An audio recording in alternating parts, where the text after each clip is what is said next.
Hi, I'm Mike Gassewitz, CEO of TriCert Financial Group. Welcome to another episode of InFocus. Today we're going to talk about our finance sector, look at 2023, and talk a bit about 2024. Joining me today is Lee Grimshaw, our portfolio manager responsible for this sector. Welcome, Lee. Thank you very much, Mike. So folks, just as a reminder, the finance sector, if you look at it, break it down, we're basically talking about insurance companies, banks, and something we call diversified financials.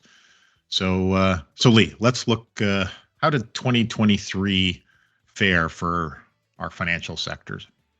Yeah, it's a bit of a tale of two tapes, Mike. You really have to think about it in terms of comparing to the TSX and then obviously comparing to the S&P 500. So just as a basis for comparison, the TSX composite returned about 11.8%, and the Canadian finance sector on a yearly basis performed at 13.9%. So it was actually an outperformer compared to the broad index. The US, on the other hand, was quite different. The finance sector was in the same postal code at 12.1%, all in return for the year. But the tech-heavy S&P 500 returned a whopping 23%. So very different with respect to the background in terms of which that return came about. And so, but looking underneath the hood, and we're going to get into that, the subsectors returned, had a different tale of tapes in both of the geographies. Interesting. Okay. So let's specifically dive into the banking between Canada and the US. We saw some turmoil there earlier in the year last year. And so talk about banking specifically. Yeah. So in the US, as people probably largely recall, or maybe people have forgotten already because the year turned out quite well at the end of the day, but the US had their wave of regional banking crisis, which caused a lot of negativity in the first half of the year. Canada did not have that particular issue to digest. But they did have in Canada the big concern around really the mortgage exposure that we've got in the Canadian market and the sort of the consumer credit exposure. And then that the bank's ability to digest that particular exposure as rates increase at one of the highest paces in recent memory, for sure. So in the US, obviously there was a negative return in the first half of 2023, resulting as a big part of that regional banking crisis. But the second half of the year for both the Canadian banking sector and the US banking sector experienced a very robust rebound. Now, probably for very, very different reasons. The regional banking crisis in the US subsided. There was some digestion in terms of consolidation by like a JP Morgan. In the Canadian banking sector, I think the view is that it rebounded pretty materially because there was effectively a verbal pause in the hiking of interest rates. And so I think the market got more comfortable with the bank's ability to digest the consumer credit exposure that the Canadian banks are exposed to. Good to hear. So let's dive into insurance. What did we see on the insurance front? Yeah, so the insurance sector is largely comprised of sort of three segments: life insurance, property and casualty, and what we call brokerage. Overall, the sector lagged behind the S&P 500 this year, largely as a result of the life cos. And what they really suffered from was the same thing that everybody suffered from with rising interest rates, and that was falling bonds. Life cos tend to hold a significant amount of bonds and long duration assets, think private capital investments, that really suffered in the first half of the year. So overall, the subsector returned about 9.3% in the States, but in some instances was low single digits or in fact negative for some life cos in the US. Conversely, in the P&C, the property and casualty sector, and the brokerage side segments, the subsectors outperformed the insurance industry. So nestled in that sort of subsector of brokerage is Arthur J. Gallagher, one of our new core picks, which performed at a high double-digit return of 20%.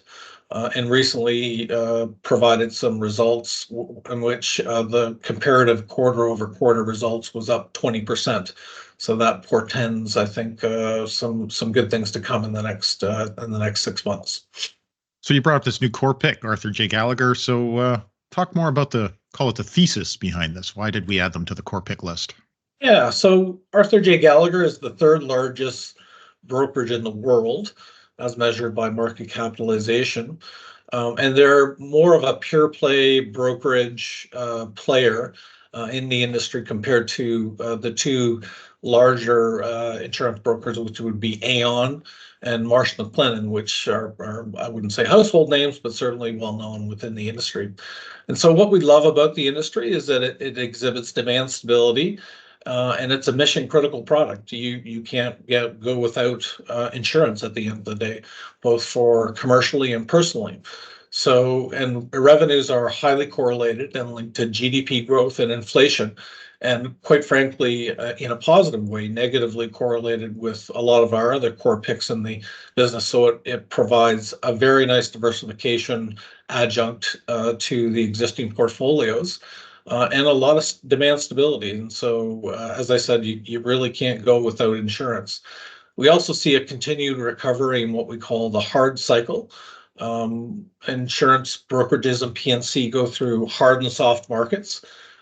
There's a bit of a secular tailwind in the hard cycle, given insurance and catastrophe and reinsurance ability.